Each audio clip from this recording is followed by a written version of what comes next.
Bonjour à tout le monde, soyez les bienvenus dans ma chaîne. Alors, nous allons continuer notre étude sur le foyer. Alors, nous avons dit hier que la société est le reflet du foyer.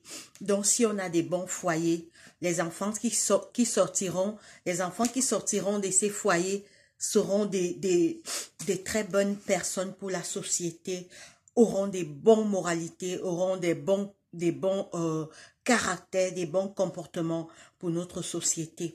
Donc, alors je lis le livre d'un auteur foyer chrétien, dont le foyer est le poumon de notre société.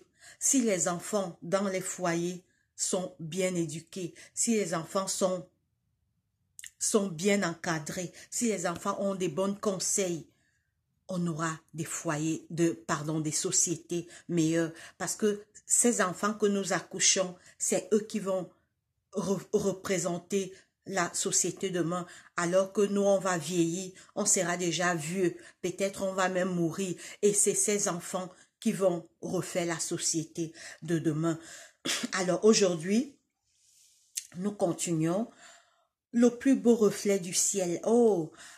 Donc, nos foyers devaient être comme le ciel. Nous savons qu'au ciel, il n'y a que la paix, l'amour, la joie, l'unité et le pardon. Donc, nos foyers devaient être un reflet du ciel. Le plus beau reflet du ciel. Le foyer devrait correspondre à tout ce qui... Le foyer devait correspondre à tout ce que ce mot implique. Il devrait être un coin du ciel sur la terre, un endroit où les affections sont cultivées et non soigneusement refoulées. Notre bonheur dépend de cette culture réciproque, de l'amour, de la sympathie et de la vraie courtoisie. Donc, on devait trouver dans nos foyers aujourd'hui en 2022 l'amour, la paix, l'unité. Le père et la mère s'entendent, le pardon réciproque. Les enfants aiment les parents. Il y a l'amour, le pardon entre le mari et la femme. Ton mari t'a fait quelque chose. Si s'excuse, tu le pardonnes parce que tu veux la paix dans le foyer, même s'il ne s'excuse pas. Toi, en tant que femme qui veut avoir un foyer heureux, qui veut que la paix règne dans ton foyer, tu pardonnes, c'est vrai, tu peux bouder, mais au final, tu dois lui pardonner parce que la réussite de ton foyer, c'est ta priorité. Alors, nous continuons. La plus belle illustration du ciel est un foyer dirigé par l'Esprit du Seigneur. Oui, beaucoup de foyers sont détruits de nos jours parce que les hommes ont mis Dieu de côté. Les hommes ont jeté Dieu.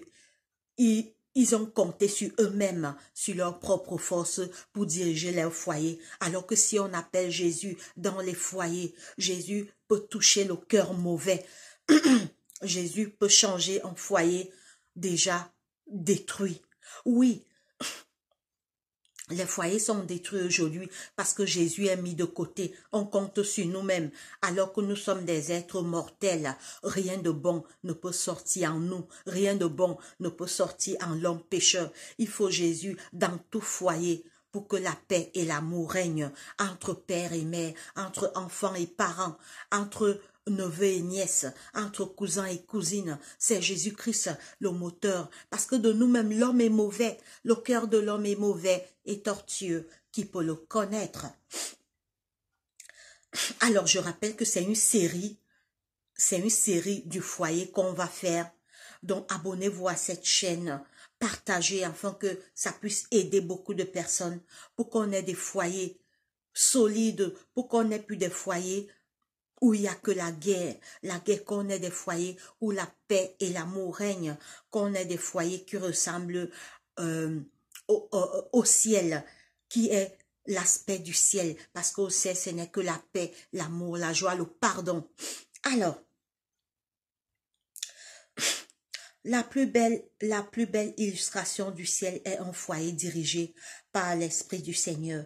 Lorsque la volonté de Dieu s'accomplira, le mari et la femme auront du respect l'un pour l'autre. Oh, écoutez, écoutez mes frères et mes sœurs, quelle merveilleuse parole. La plus belle illustration du ciel est un foyer dirigé par l'Esprit du Seigneur. Lorsque la volonté de Dieu s'accomplira, le mari et la femme auront du respect l'un pour l'autre et cultiveront l'amour et la confiance. Oh! Donc, quand les parents vont regarder à Jésus pour appeler Jésus pour que leur foyer soit dans la paix, ils vont s'aimer. Le mari et la femme vont se respecter mutuellement et ils vont cultiver l'amour et la confiance réciproque. Alors, on va faire série par série. Donc, on va faire série par série. Importance de l'atmosphère du foyer. Oh, l'atmosphère du foyer est important, mes frères et mes sœurs. Est-ce que l'atmosphère de votre foyer, c'est la guerre, c'est la violence, c'est la division, c'est les rancunes? L'atmosphère d'un foyer est important. L'atmosphère qui entoure l'âme des parents remplit toute la maison. Oh!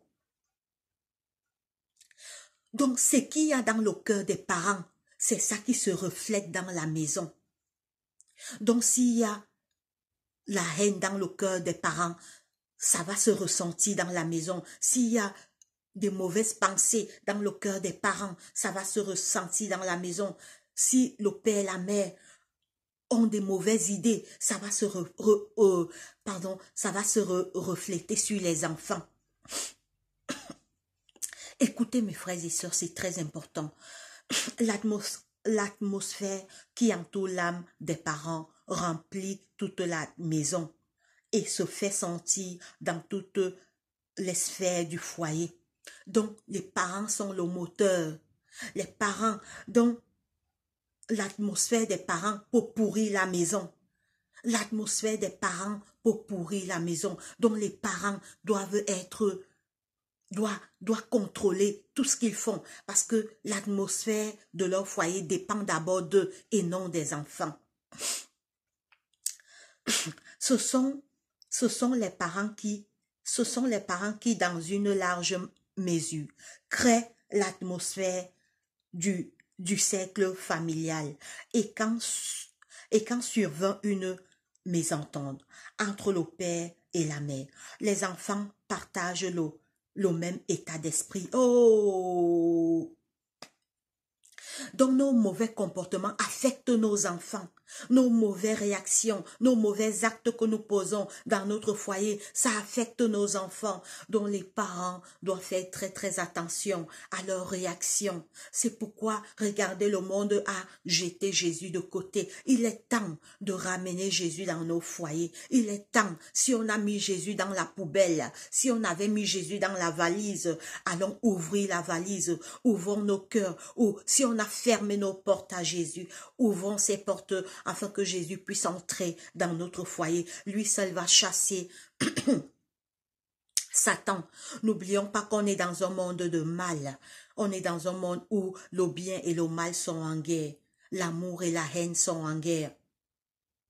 Et l'amour, c'est Jésus. Le mal, c'est Satan. Et si on jette Jésus, c'est Satan qui va entrer dans nos foyers, dans nos familles. On reprend, mes frères et mes sœurs. Ce sont les parents qui, dans une large mesure, créent l'atmosphère du cercle familial.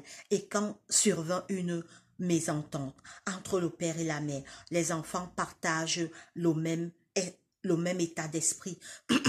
Si la brouille a éclaté entre vous et que vous ayez cessé de vous comporter comme des chrétiens, attachés à la Bible, convertissez-vous, car le caractère que vous manifestez pendant le temps d'épreuve sera le caractère même que vous aurez au moment de la venue du Christ. Si, oui, parce que Jésus reviendra. Jésus reviendra. Déjà, on voit même les signes de la fin des temps. Oui, c'est les sceptiques qui niaient les choses qui se passent maintenant, les guerres, les tremblements de terre, les présidents qui annoncent la fin de l'abondance, les présidents qui disent que la bête de l'événement est là et elle arrive. Les présidents qui parlent des crises qui vont arriver. On voit ça, on écoute tous dans les médias. La fin de ce monde est proche. Oui, mes frères et mes sœurs, Jésus reviendra bel et bien. Il est venu sur la terre, il est mort pour nos péchés, mais il nous a fait une promesse avant de retourner qu'il reviendra nous chercher.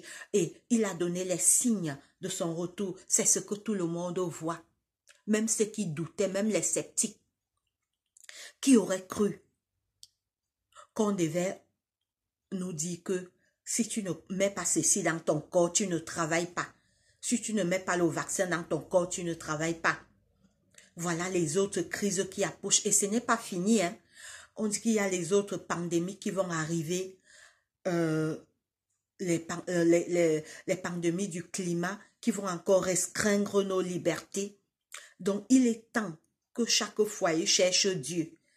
Pas seulement les foyers, chacun individuellement doit chercher Dieu maintenant, parce que la fin de ce monde est proche. Nous continuons. Si la bruit a éclaté entre vous et que attaché à la Bible, pardon, je reprends, si la bruit a éclaté entre vous et que vous ayez cessé de vous comporter comme des chrétiens, attachés à la Bible, convertissez-vous, car le caractère que vous manifestez pendant le temps d'épreuve sera le caractère même que vous aurez au moment de la venue du Christ. Si vous aspirez à être un saint dans le ciel, vous devez d'abord vous conduire comme un saint sur la terre. Les traits de caractère que vous avez cultivés dans votre vie ne seront pas transformés par la mort ou par la résurrection. Vous sortirez de la tombe avec les dispositions mêmes que vous avez manifestées dans votre foyer et dans la société. Oui, quand Jésus reviendra, ceux qui ont été bien sur la terre resteront bien avec leur bon caractère, mais ceux qui étaient méchants, ceux qui feront le mal, oui, parce qu'il y aura la résurrection. Ceux qui croient que la mort c'est la fin, ils se trompent. On sortira des tombeaux, veut ou veut pas, pour rendre compte à Dieu de ce qu'on a mené ici-bas. Si on a fait du bien, on récoltera le bien. Si on était mauvais, on récoltera ce qu'on a sémé. Si tu récoltes le maïs, tu vas récolter le maïs. Si tu sèmes, le maïs, tu vas récolter le maïs. Si tu sèmes le plantain ou l'igname ou le macabo, tu vas récolter le macabo. Donc, tout se joue dans les foyers. Le comportement que tu as, la grande erreur, c'est que les gens ont jeté Jésus dehors. Les gens ne veulent plus Dieu. Ils veulent seulement, tellement les choses de ce monde ont atterré leur esprit. Regardez un père de famille qui part voir les films porno, il s'attend à quoi? Un père de famille qui voit les films porno, une mère de famille qui voit les films porno, elle n'est pas consacrée à donner la bonne éducation à ses enfants. Une mère de famille qui passe des heures et des heures sur Facebook au lieu de se consacrer à éduquer ses enfants pour qu'on ait des bonnes sociétés. Mais on s'attend à quoi si la société est mauvaise? Parce que les enfants n'ont pas reçu l'éducation qu'il fallait. Alors nous continuons.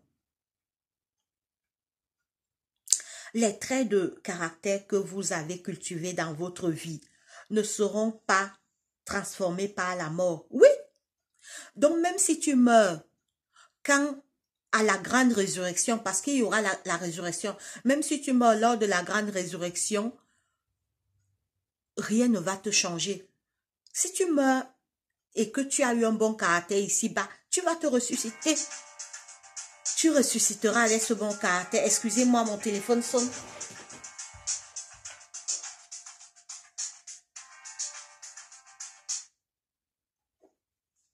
Allô? Yeah, yeah. Ah, ok. Ah, ok.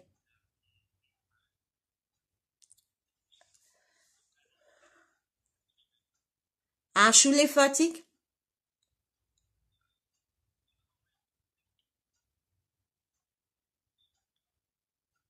Ok. Mhm,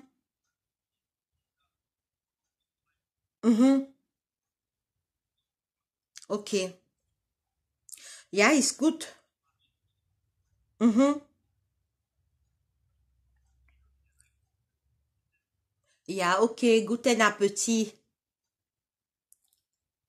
Ja. Ja, aber ich gehe später in Edeka einkaufen.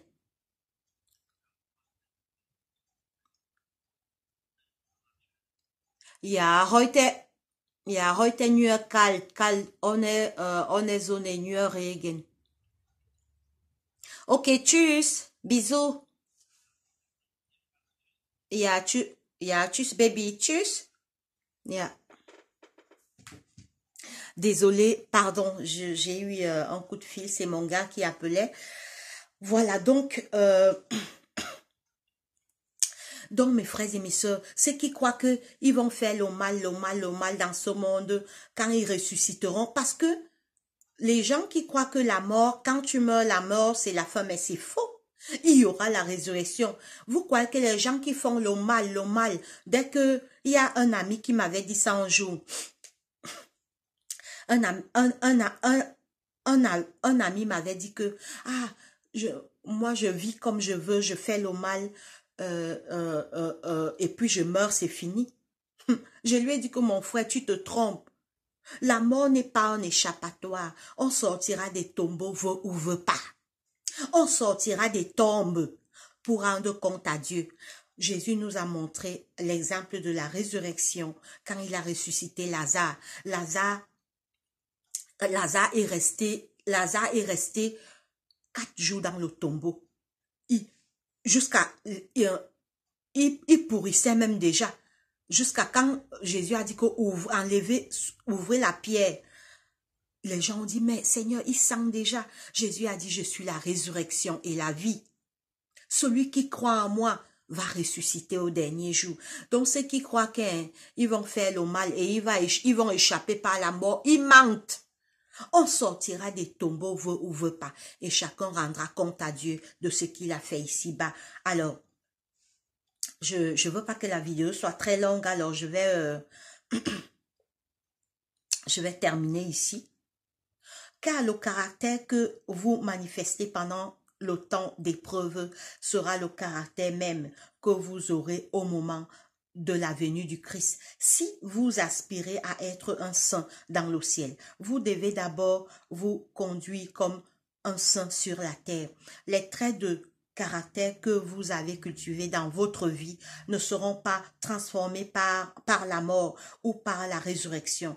Vous sortirez de la tombe avec les dispositions même que vous avez manifestées dans votre foyer et dans la société. Jésus ne change pas le caractère au moment de son avènement.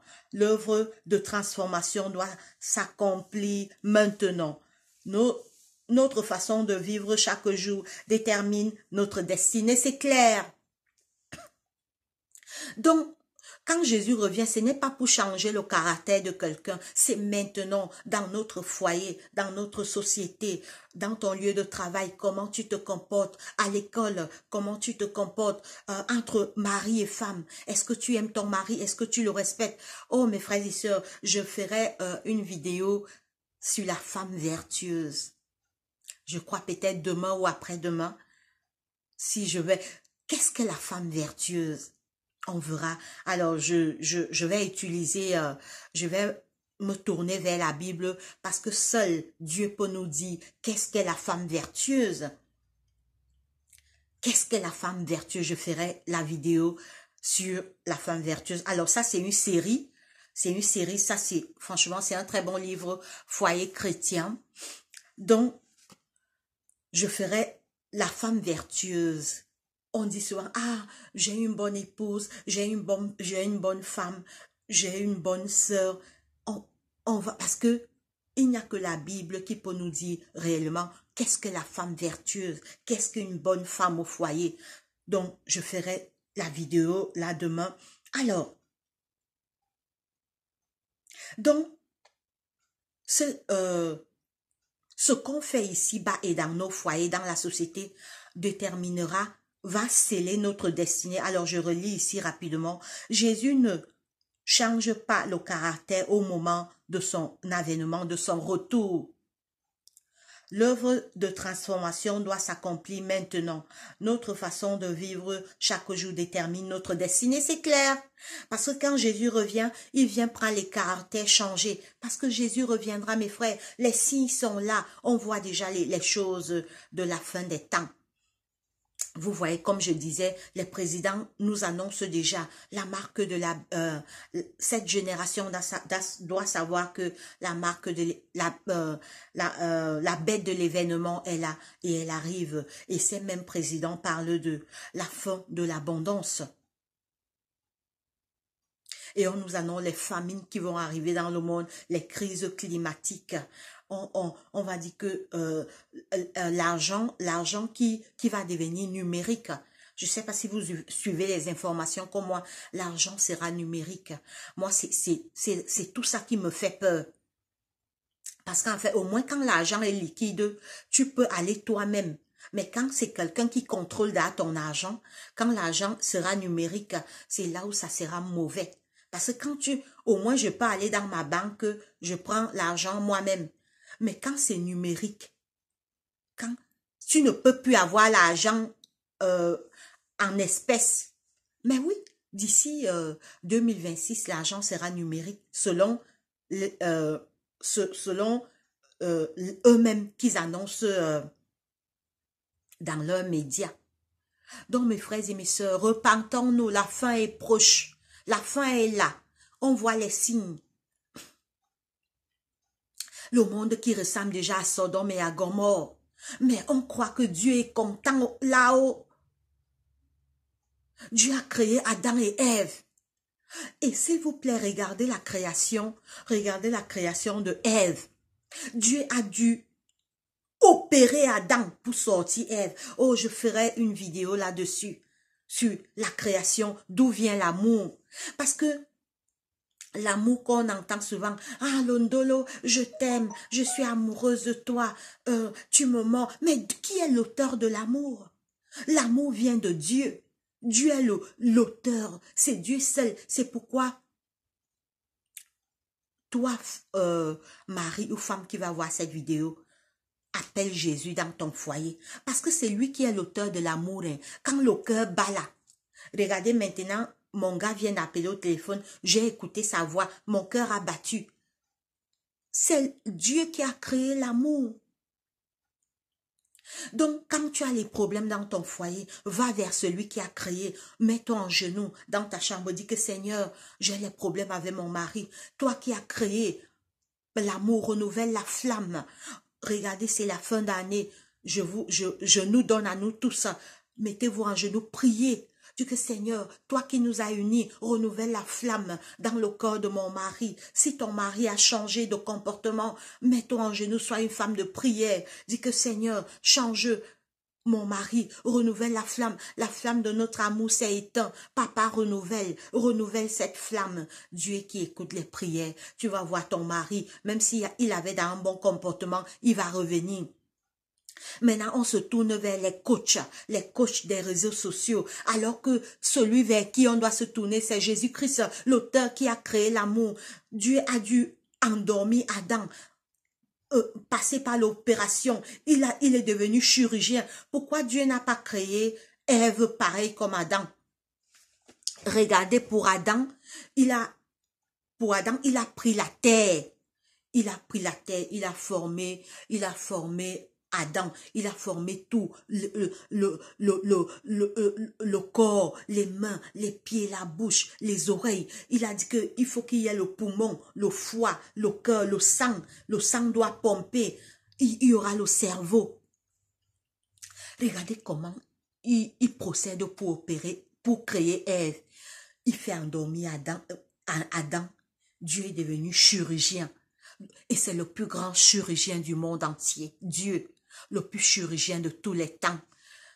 Il a endormi Adam. Il a anesthésié, en fait. L'endormi, c'était l'anesthésié. Après, on ne sait pas comment il a fait, mes frères et mes sœurs. Il a sorti Ève de la côte d'Adam. Maintenant, c'est là où vient l'amour, l'ondolo que vous entendez souvent là. Ah, je t'aime, tu me manques, je n'arrive pas à dormir, je pense à toi. Quand ton gars t'appelle, quand tu es une femme amoureuse, ton gars t'appelle, tu entends sa voix, tu es contente. Tu dis, ah, mon chéri m'a appelé, mon bébé m'a appelé et tout. Tu es content. Mais ça vient de la côte. Et c'est là où Dieu a dit, et les deux deviendront une seule chair. Donc quand vous êtes mariés, vous n'êtes plus deux, vous êtes un. Donc, mes frères et mes sœurs, ramenons vite Jésus dans nos foyers. Si on l'avait fermé la porte, allons vite ouvrir, parce que lui seul peut ramener la paix dans les foyers, l'harmonie, la joie, l'unité. Alors, je termine rapidement cette lecture, je ne vais pas commenter. Créer une atmosphère de pureté. Chaque foyer chrétien devrait avoir des règles à suivre. Les parents devraient, dans leurs paroles et dans leur comportement réciproque, donner aux enfants un exemple précieux et vivant de ce qu'ils souhaiteraient les voir devenir. La pureté dans la pratique sans cesse. Apprenez aux enfants et aux jeunes à cultiver le respect de soi et être loyaux envers Dieu et envers les principes qu'ils ont choisis. Enseignez-leur à honorer la loi de Dieu et à s'y conformer. Ces principes dirigeront leur vie et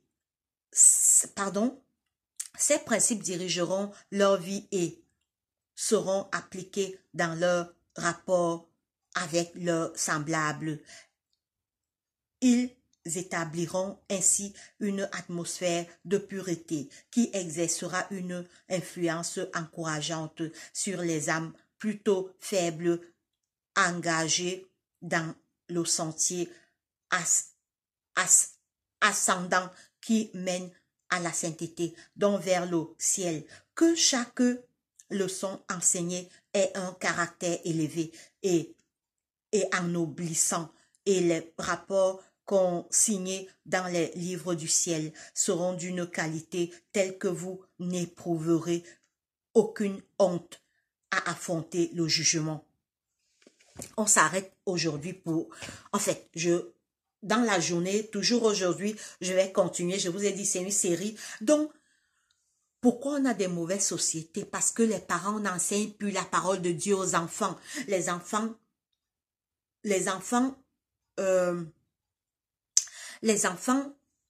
sont éduqués par la télévision, par les jeux, les dessins animés. Normalement, les parents doivent tous les matins, tu prends un verset biblique, déjà tu dois enseigner tes enfants que la prière est importante. Les parents laissent les enfants au laisser aller.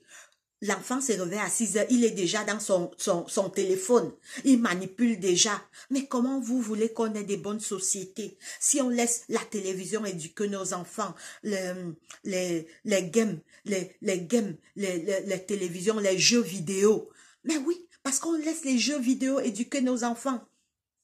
C'est pourquoi vous voyez, aux États-Unis, j'ai vu un enfant a tiré sur son parent, il a tué son père. Mais c'est partout dans la société, les parents qui tuent leurs enfants, parce qu'on a mis l'éducation de Dieu de côté. On a jeté Jésus dehors. Les enfants sont donc éduqués par les jeux vidéo. Une mère ne peut pas s'asseoir, elle prend un verset biblique, elle fait lire à ses enfants. Elle dit que elle prie, parce qu'en fait, quand tu commences à éduquer tes enfants en bas âge, ils vont connaître la parole de Dieu, et c'est qu'ils auront appris. Mais qui peut changer le cœur de l'homme? Ce n'est que Jésus. Personne, ni l'argent, ni l'or, ni les milliards, personne ne peut changer le caractère. Seul Jésus peut changer le caractère. Seul Jésus peut changer nos caractères. Donc, appelons Jésus dans nos foyers, donnons des bonnes éducations à nos enfants. Alors, je relis la fin-ci parce que c'est très important. Que chaque leçon enseignée ait un caractère élevé et ennoblissant, et les rapports consignés dans les livres du ciel seront d'une qualité telle que vous n'éprouverez aucune honte à affronter le jugement. Mais oui, puisqu'il y aura un jugement, et les parents doivent savoir que les enfants que ils ont, ils rendront compte à Dieu. Dieu va dire au mère que je t'ai donné les enfants. Est-ce que tu les as montré mon chemin? Est-ce que tu as montré aux enfants le chemin de la vie éternelle? Est-ce que tu as enseigné aux enfants comment se comporter dans la société? Comment affronter les difficultés de la vie? Donc nous, les parents ont une grande responsabilité. Les parents ont une responsabilité d'éduquer les enfants parce qu'ils auront des comptes à rendre à Dieu. Dieu prête seulement les enfants aux parents. Dieu prête les enfants aux parents. Et chaque mère et père, un jour lors du jugement, devront rendre compte à Dieu pour les enfants que Dieu les a prêtés. Donc, c'est bien beau de se vanter. J'ai les enfants, je suis parent. Mais Dieu te demandera des comptes au dernier jour. Est-ce que tu as éduqué ces enfants comme je t'ai enseigné dans ma parole? Ces enfants sont perdus, ces enfants sont devenus des bandits, des drogués, des assassins, des soulards, des buveurs d'alcool, des consommateurs de drogue, des bagarreurs, des violents, des enfants qui passent le temps à voir des films au porno. Est-ce que toi la mère, toi le père, tu as pris le temps à éduquer ces enfants comme il fallait? C'est tout pour la vidéo. Nous continuerons. C'est une série dans le foyer. Comment avoir des bons foyers. Nous continuerons dans ces séries tous les jours par la grâce de Dieu. Alors portez-vous bien. Que Dieu nous bénisse. Allez, bye bye. Bonne journée.